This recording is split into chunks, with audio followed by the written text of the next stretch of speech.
You understand that, sir? I'm not afraid, Your Honor. Did you understand what I just said? That there is great peril in representing oneself. I comprehend what you're saying, Your Honor.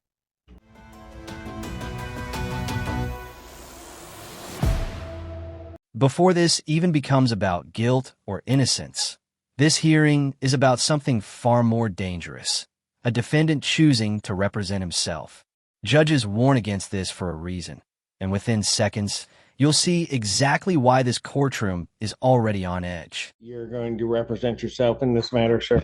Yes, sir. I do have to advise you that in this case, you are charged with the offense of assaulting, resisting, or obstructing a police officer. That is a high court misdemeanor felony, punishable by up to 2 years and or $2,000 fine plus court costs. You understand that? I understand your charge.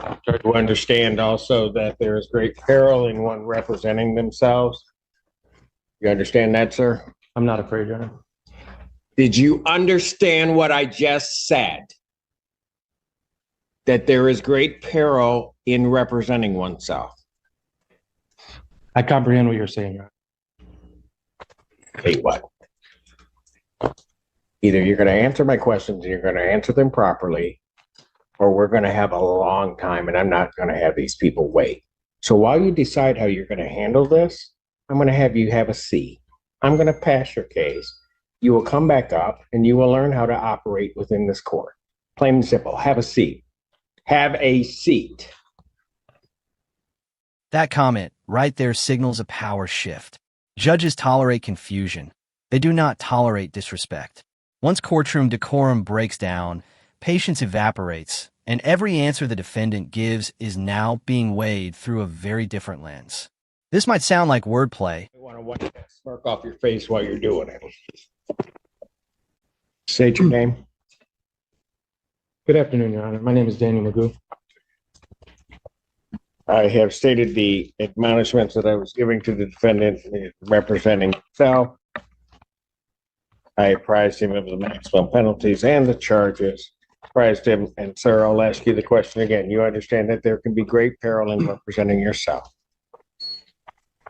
I fully recognize and acknowledge the seriousness of the charges, which include allegations of Not my question. You understand that there can be serious peril in representing yourself. I recognize what you're saying, and I'm fully prepared to proceed with this matter. Will you just do me a favor and answer my question? Do you understand that there is great peril in representing oneself? I recognize that. Okay, then stop there. Yeah. You recognize that. Recognize.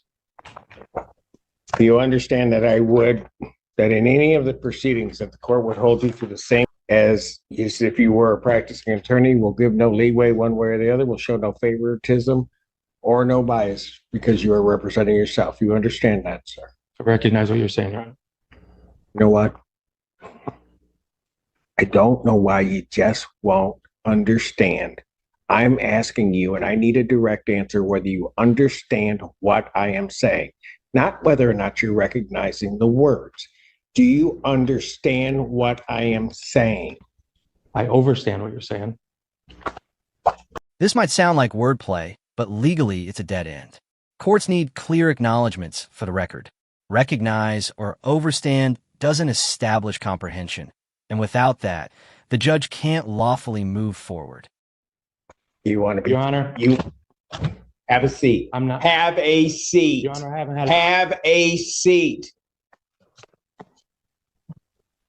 You can play games with me all day. I got all day. I got all day. Have a seat.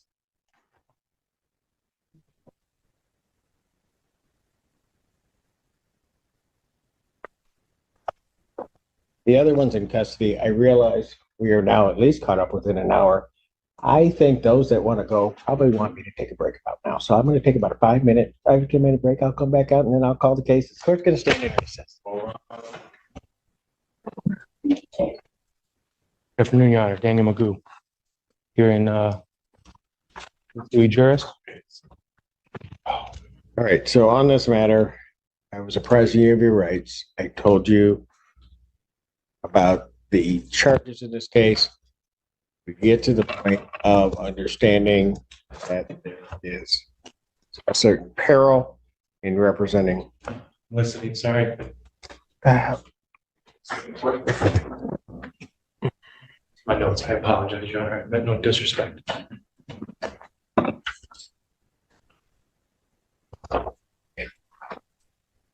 And that the court will treat you the same as an attorney in the case. You understand, sir? Listen closely to my question. Do you understand that? I do not understand. You do not understand it. No. The court, you will be presumed to know the rules of procedure as well as the Michigan rules of evidence, that the court will not be giving you assistance in regard to this case. What I'm trying to say, Your Honor, is I do not understand the charges that are pitting against me because they violate a lot of my rights. And the prosecutor served me the discovery packet on the 27th of last month. Since then, I have not received any kind of evidence or any kind of claims that I violated any kind of anything that day.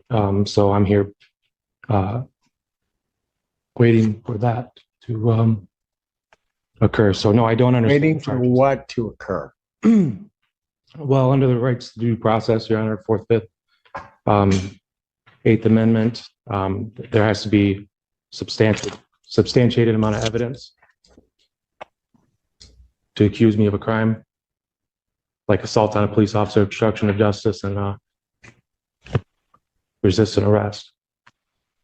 I take these charges very serious, Your Honor. Because of these charges, I have lost custody of my son, and I want to make sure that these justice is served and equity is ensured here. Sir, I just asked you before whether or not you understood the charges. And I answered you, Your Honor. I said I do not understand them. Whether or not you disagree with them or not, is not the issue. The issue is do you understand what you are charged with? I do not understand, Your Honor. Is there a reason other than what you said that you do not understand? I can elaborate a little further, Your Honor. I'm still waiting. I wish you wouldn't. I just need to understand why you don't understand. I'm trying to get there, Your charges. Honor, if we could talk I'm about it. not asking you whether or not you agree that you should be charged. I'm not asking whether or not you You're asking- believe that you did it. I'm not asking any of that. I'm asking whether or not you understand what you are charged with. Can we agree to disagree on the legalese? We are not going to agree to anything. This is not your game to play here. You play by my rules. So you're saying that I have to say the words "I understand"? Sir, I'm not saying that you have to say anything. Okay. You know what? Here's the thing. I am not going to play this game with you. I'm not. So what? No, you are playing a I'm game. not. So no, you are. And do not interrupt me ever again. Do not. So what I'm going to do is I'm going to give you a week to think about it, because I'm not going to sit here, call your case up 4 or 5 times for you to sit here and to go through this whole, try to play some semantical game. So I will adjourn this out to December 12th, 2024. I will adjourn it to 9 a.m. Your Honor. or I will. Do not interrupt me. I can object to Do that. not interrupt. Do not. One more time. You're going. I've given you fair warning. And this is where confidence turns costly. The judge isn't punishing him. He's stopping the process because it's becoming unworkable. Question for you. Is this a stand for constitutional rights or a slow motion collapse caused by refusing to play by courtroom rules? I'm adjourning the proceeding out. If you are objecting to that, objections noted. It's still adjourned out to the 12th.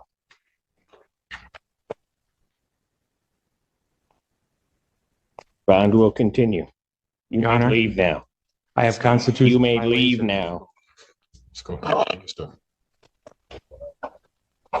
I have a right to a You may counsel. leave Do I not have a right to a counsel? You want an attorney, you may get on an attorney, sir? I need somebody to explain the problem here. Do you wish to be represented by an attorney on this? I do not need to represent myself. I'm presenting myself. I'm the only one that was there in this courtroom. No one was there. I don't recall anybody that was there that day. I'm the only one that knows what happened, Your Honor. Do you wish and I was to be violated. represented by an attorney? I'm not going to sit here and argue with you. If you wish to be represented by an attorney, Your Honor, I have constitutional violations. do you wish to be represented by an attorney? You take an oath to defend the Constitution of the United States of Then, America. if you do not want to answer my question, Mr. Allen, he is to be removed from my courtroom. The courtroom goes quiet as Daniel Magoo stands alone before the judge, facing serious charges of assaulting and obstructing a police officer. He's made one risky decision: to represent himself. Again and again, the judge warns him. Self-representation is not a game, and the rules are unforgiving. But Magoo refuses to back down, convinced his word alone can protect him. What follows isn't a defense, it's a tense standoff. Every exchange becomes a battle over language. When asked if he understands the charges, Magoo replies, "I recognize." To him, it's control. To the court, it's a red flag. Judges don't deal in wordplay, they deal in clarity. As the hearing drags on, confidence turns into confusion. The judge patiently explains that understanding doesn't mean agreeing. Magoo still won't concede, quietly damaging his own credibility. Then comes discovery. Magoo argues that because no evidence proves his innocence, discovery must be incomplete. The judge shuts it down. Discovery isn't about helping you. It's about disclosure, whether the evidence helps or hurts. In the end, the judge adjourns the case, giving Magoo one final chance to hire proper counsel. Not out of weakness, but fairness. The message is unmistakable. The courtroom isn't a debate stage. It's a system, and resisting it has consequences. Dear audience, tell us in comments, that is representing yourself in court an act of courage, or the fastest way to destroy your own defense?